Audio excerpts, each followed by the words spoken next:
Saúde a igreja com a paz do Senhor. Então, gente, disse que eu sou uma menininha, mas eu não sou tão menininha assim.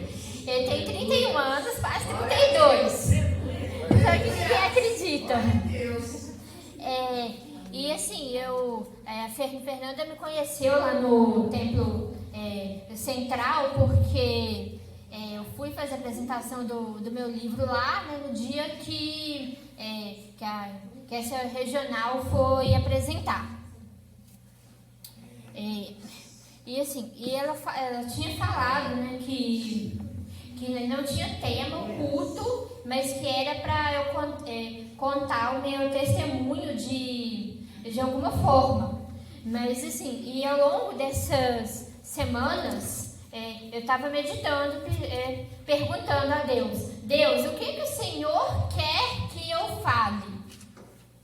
O que o Senhor quer que eu fale? Porque eu sei que uma pregação em um momento de culto não pode ser só testemunho. Tem que ter palavra também. Não pode ser só testemunho. Testemunho faz parte, experiência faz parte. Às vezes uma anedota, uma história faz parte, sim. Mas o principal tem que ser a palavra.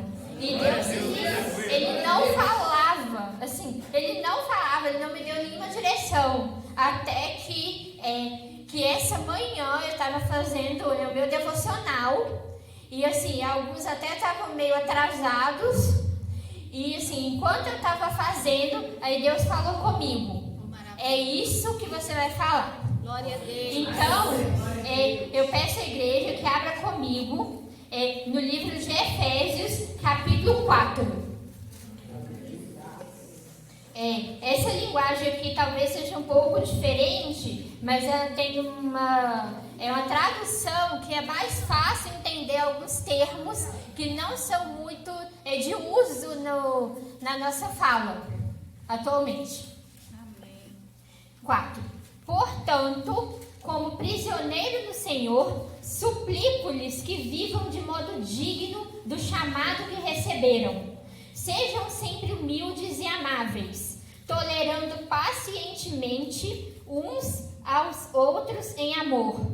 Façam todo o possível para se manterem unidos no Espírito, ligados pelo vínculo da paz, pois há um só corpo e um só Espírito, assim como vocês foram chamados para uma só esperança.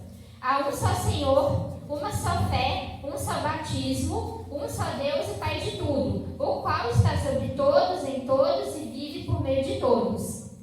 A cada um de nós, porém, Ele concedeu uma dádiva, por meio da generosidade de Cristo. Por isso, as Escrituras dizem: quando Ele subiu às alturas, levou muitos prisioneiros e concedeu dádivas ao povo. Notem que diz que Ele subiu. Por certo, isso significa que Cristo também desceu ao mundo inferior.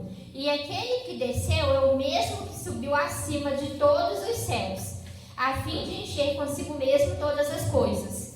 E Ele designou uns para apóstolos, outros para profetas, outros para evangelistas, outros para pastores e mestres. Eles são responsáveis por preparar o povo santo para realizar a sua obra e edificar o corpo de Cristo, até que todos alcancemos a unidade que a fé e o conhecimento do Filho de Deus produzem e amadureçamos, chegando à completa medida da estatura de Cristo.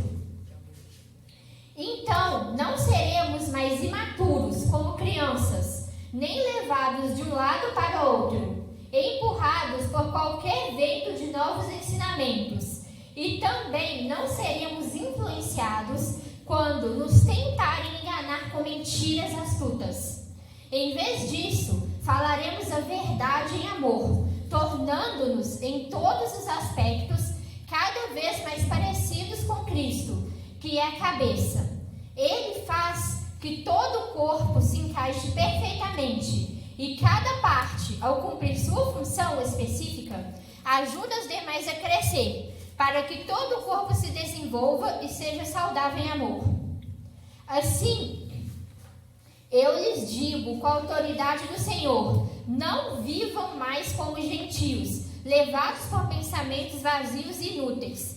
A mente deles está mergulhada na escuridão. Andam sem rumo, alienados da vida que Deus dá, pois são ignorantes e endureceram o coração para ele. Tornaram-se insensíveis, vivem em função dos prazeres sensuais e praticam avidamente toda espécie de impureza. Mas não foi isso que vocês aprenderam de Cristo. Uma vez que ouviram falar de Jesus e foram ensinados sobre a verdade que vem dele, livrem-se da sua antiga natureza e de seu velho modo de viver, corrompido pelos desejos impuros e pelo engano. Deixem que o Espírito renove seus pensamentos e atitudes e revistam-se de sua nova natureza, criada para ser verdadeiramente justa e santa como Deus. Portanto, abandonem a mentira e digam a verdade a seu próximo, pois somos todos partes do mesmo corpo, e não pequem ao permitir que a ira os controle. Acalmem a ira antes que o sol se ponha, pois ela cria oportunidades para o diabo. Quem é ladrão, para de roubar. Em vez disso, use as mãos para trabalhar com empenho e honestidade, e assim ajudar generosamente os necessitados. Evitem o linguajar sujo e insultante. Que todas as suas palavras sejam boas e úteis, a fim de dar ânimo àqueles que as ouvirem. Não entristeçam o Espírito Santo de Deus, o selo que ele colocou sobre vocês, para o dia em que nos resgatará como sua propriedade. Livrem-se de toda amargura, raiva, ira, das palavras ásperas e da calúnia, e de todo tipo de maldade. Em vez disso, sejam bondosos e tenham compaixão dos outros, perdoando-se como Deus os perdoou em Cristo. Amém? Eu fiz questão de ler o capítulo inteiro, porque já tem um ditado que diz que texto sem contexto é pretexto. Aleluia.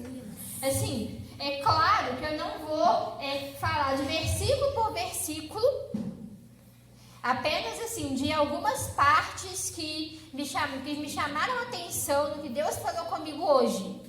Mas eu fiz questão de ler tudo para que todos entendam o contexto da passagem completa. A primeira coisa que me chamou a atenção aqui é em relação a propósito, em relação a chamado. E é aí que entra a parte do eu testemunho. A Fernanda falou, eu sou autista, eu tenho 31 anos hoje, mas eu não sabia que eu sou autista. Eu só descobri isso com 26 anos, porque apesar de ter formação universitária, ter cursos, ter capacidade, eu não conseguia arrumar emprego em lugar nenhum. Foi por isso que a minha mãe me levou no psiquiatra e a psiquiatra me diagnosticou. E assim, ser autista me faz o que, assim, a pessoa autista, ela é diferente, ela tem um desenvolvimento diferente. Em alguns pontos, nós somos muito precoces. Em outros pontos, nós somos muito atrasados. Eu aprendi a ler sozinha com 4 anos de idade, sem ninguém me ensinar. Mas com quase 11 anos eu ainda não sabia escrever cursivo.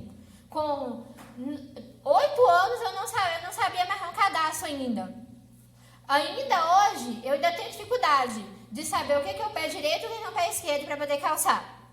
Ou seja, por mais que a gente seja precoce e às vezes alguns digam que até mais inteligentes em algumas coisas, mas em outras coisas que todo mundo dá conta, que para todo mundo é normal, para a gente é difícil.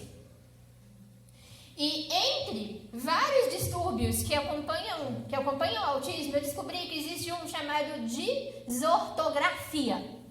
Existe um distúrbio que chama dislexia, que a criança, ela lê errado, às vezes ela fala errado e ela escreve errado. Na desortografia, não. A pessoa, ela fala certo, ela sabe gramática, ela lê certo, mas na hora de escrever, ela escreve errado. E eu era assim e eu não percebia. Eu escrevia errado, eu trocava letras, trocava palavras, não conseguia organizar parágrafos. Assim, eu escrevia errado, mas eu achava que eu estava escrevendo muito bem.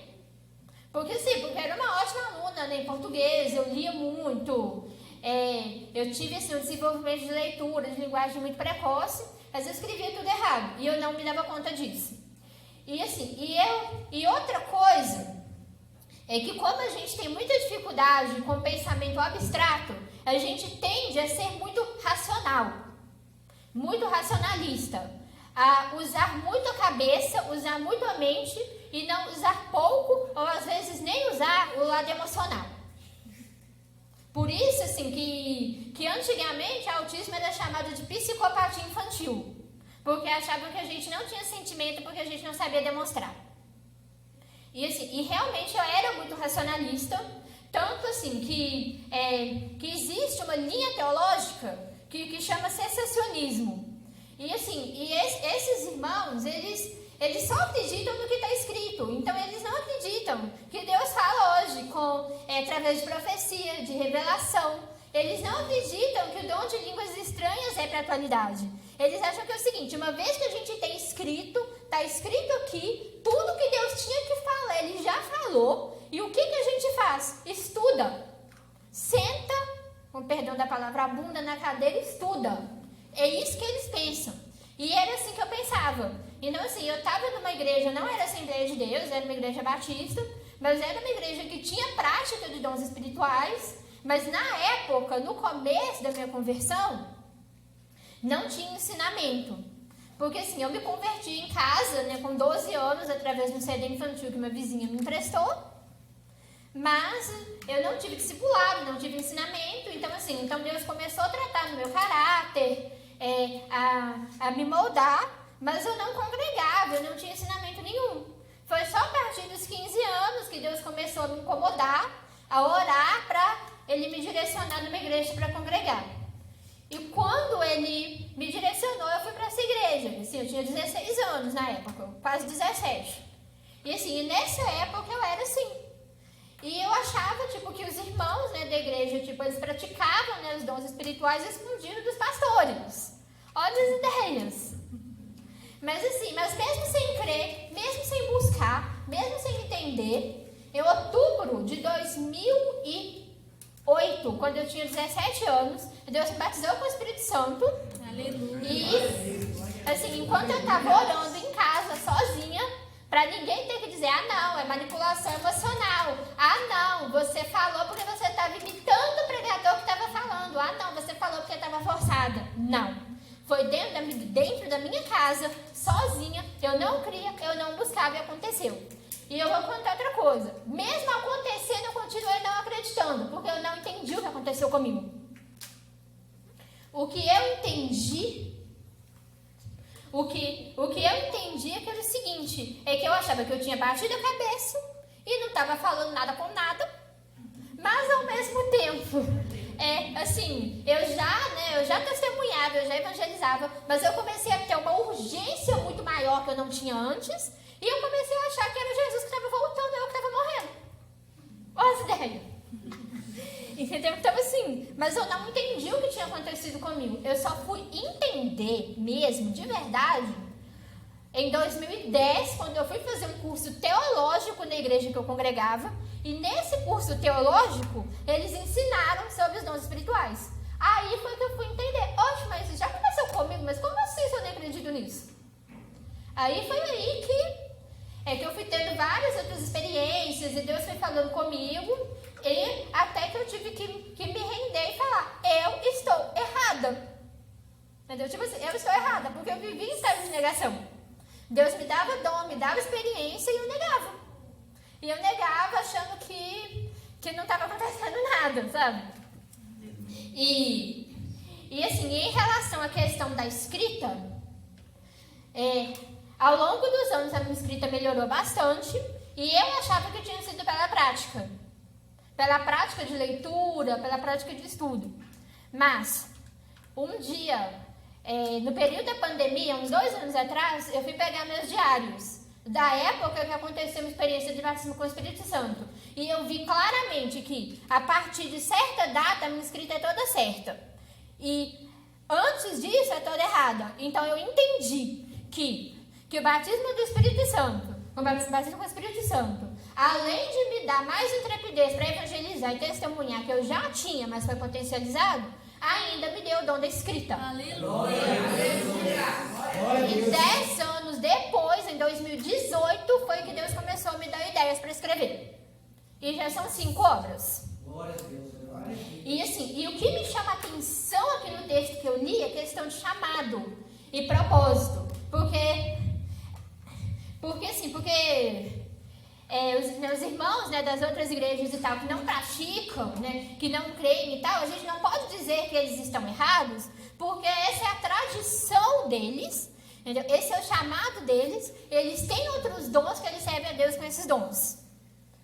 Agora, o que não pode acontecer é a gente que se converteu, que recebeu a fé, tipo, no ambiente pentecostal, no ambiente carismático, e querer negar isso. Porque isso está negando o nosso chamado.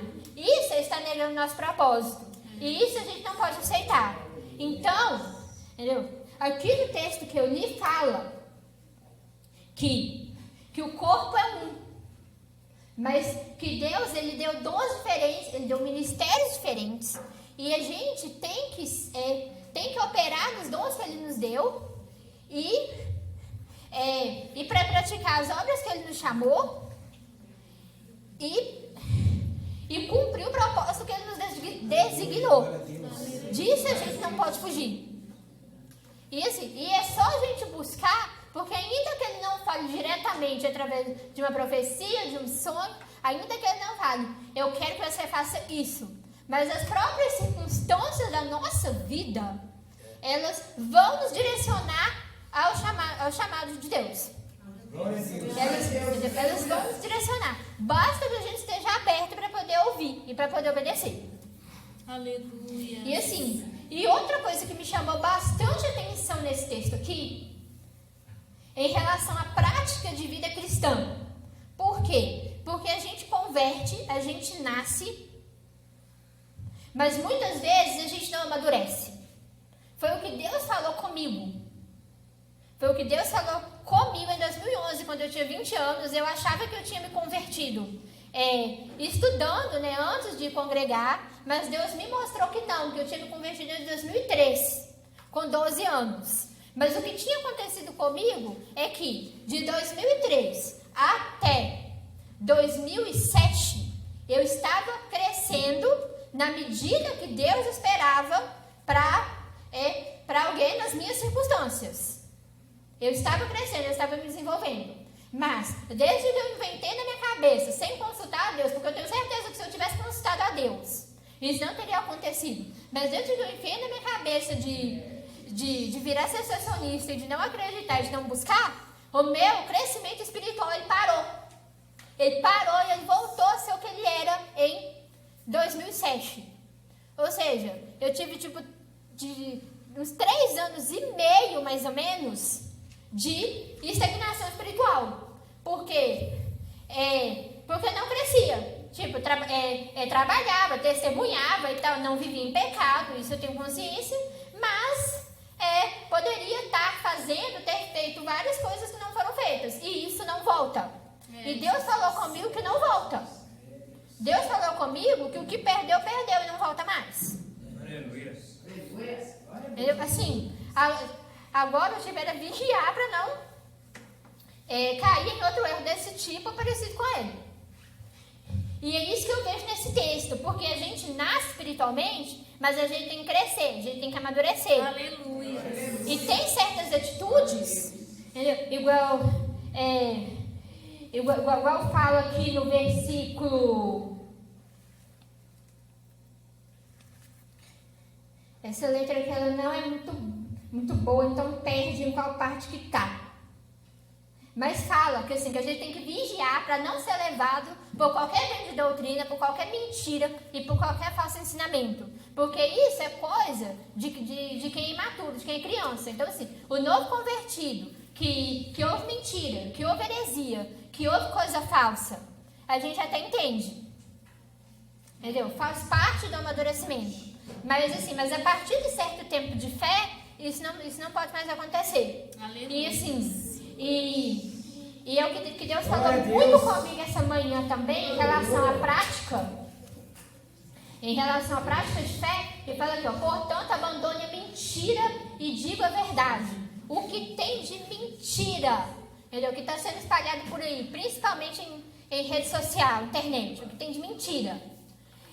E, assim, e muitas vezes, mentira até com bom propósito. Entendeu? Que fala assim, mas está falando é sobre a volta de Jesus, é sobre os irmãos que estão sendo perseguidos ao redor do mundo. Mas não é verdade. Não é verdade, a gente tem que tomar muito cuidado com isso. Entendeu? Jesus está voltando? Tá. A igreja está sendo perseguida ao redor do mundo? Tá.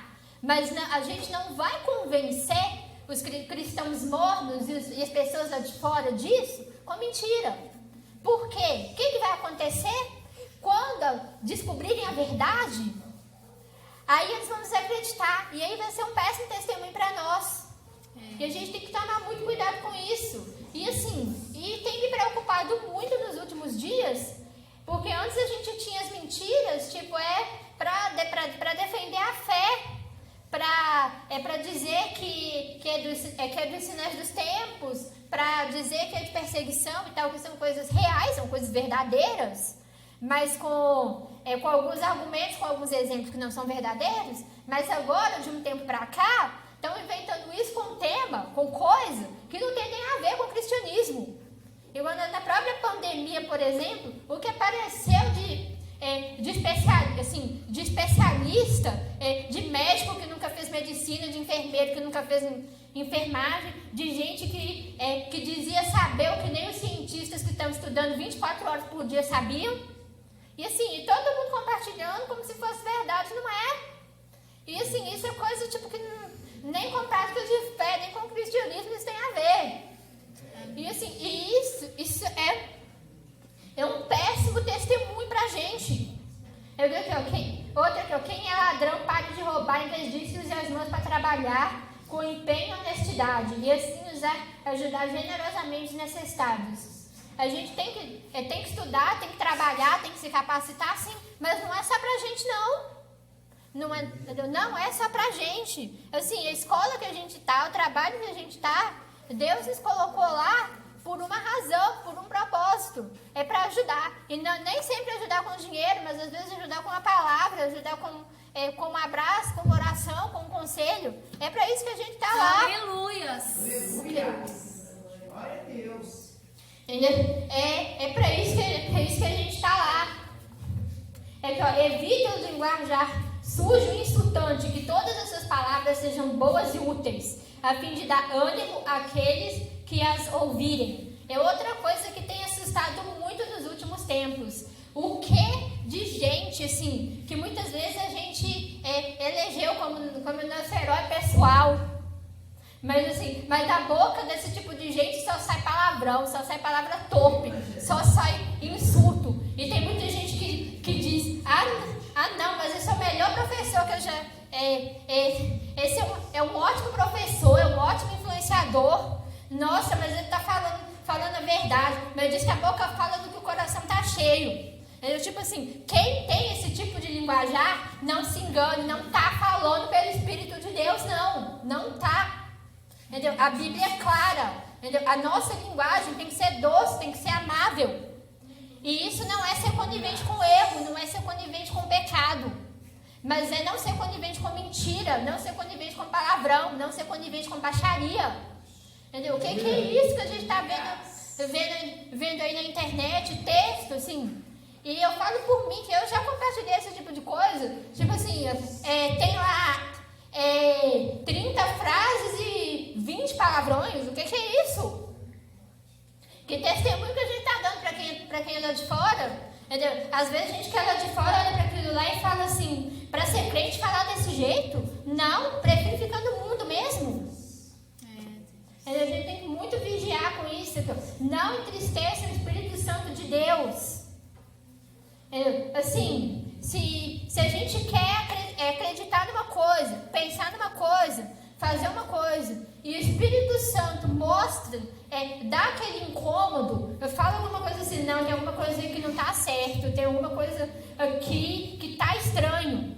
Não vá em frente. Isso é o Espírito Santo mostrando. Isso já aconteceu comigo várias vezes. Aleluia. De eu estar ouvindo, por exemplo, alguém ensinando alguma coisa, alguma pregação, assim, parece até muito legal, até muito interessante, mas dá aquele incômodo, aquela coisa estranha, assim. Aí, tipo, anos e anos depois eu descubro que a pessoa, tipo, meio que estava fazendo teatro. Tipo, pregava a Bíblia, mas por trás estava vivendo uma vida completamente de imoralidade, muitas vezes nem crente era. Só estava fazendo performance para enganar a igreja. E assim, e se a gente buscar o Espírito Santo, não se enganem, o Espírito Santo mostra. Aleluia. Eu tenho olhado para trás na minha vida, eu tenho olhado todas as vezes que eu acreditei em coisa que era mentira, que eu segui pessoas que não devia, que eu me inspirei em gente que não deve ser inspiração para ninguém, nem para o ímpio lá fora. Eram momentos que eu não estava orando direito, não estava lendo a Bíblia direito, não estava indo para a igreja direito. Por isso que estava com a mente aberta, estava com o coração aberto para ser preenchido com qualquer coisa que não era o Espírito Santo. Então, assim, durante a pandemia mesmo, Deus me deu uma experiência. Ele falou comigo que aquele período de quarentena era pra gente buscar. Era pra gente buscar buscar se santificar, buscar se arrepender dos próprios pecados, ter uma vida de maior entrega. Tipo, tá fazendo, tá servindo a Deus, serve mais. Tá renunciando, renuncia mais.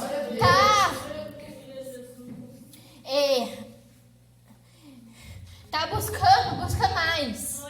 Entendeu? Não tá fingindo, então começa a fazer imediatamente. Por quê?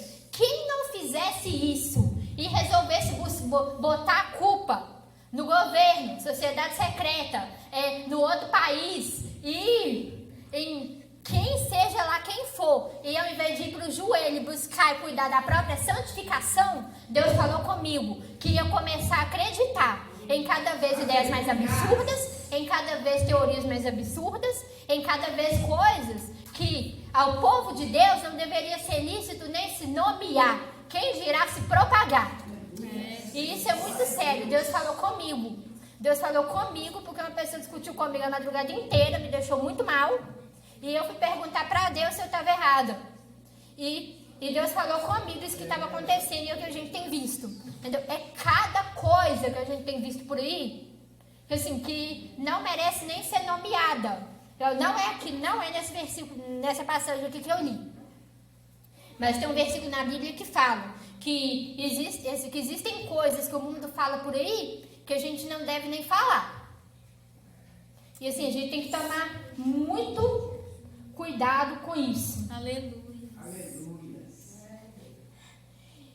E é isso, eu acho que eu falei tudo que Deus me chamou a atenção hoje. Espero que tenha sido edificante para a igreja.